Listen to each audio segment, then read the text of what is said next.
to a few comments. We start with the Deputy Minority Whip, Senator Sifuna Edwin, Watenya.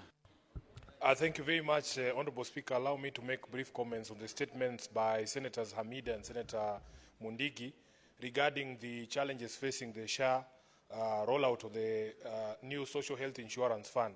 Honorable Speaker, you can see that despite the fact that the Cabinet Secretary for Health was here in the morning, questions continue to abound. And Honorable Speaker, while she was here, after I had made my comments, and you know the rules of this House don't allow us to speak twice on the same issue, my phone was inundated by messages from these Universal Health UHC workers. Because as you know, Honorable Speaker, after the Gen Z movement, my number is now a public number. It was disseminated to just about everyone in the country. Honorable Speaker, out of the more than 500 messages that I got, I distilled the three issues from what those UHC workers were telling me. And these are matters that I think the committee now has to have a very intimate session, both with the leadership of the ministry and even these UHC workers themselves, Honorable Speaker, so that we get to the bottom of these matters. Number one, it is the opinion of these UHC workers that the Cabinet Secretary for Health, Deborah, might have misled this House on the question of whether all UHC workers have actually been put on permanent and pensionable basis.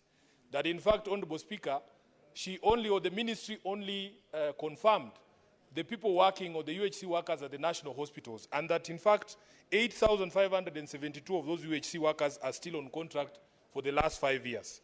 Honorable Speaker, this is a matter that the committee must get to the bottom of and report to this House. Number two, Honorable Speaker, it emerged that UHC nurses have been on strike for 3 weeks, Honorable Speaker, demanding to be put on similar terms to their colleagues who are working in these national institutions.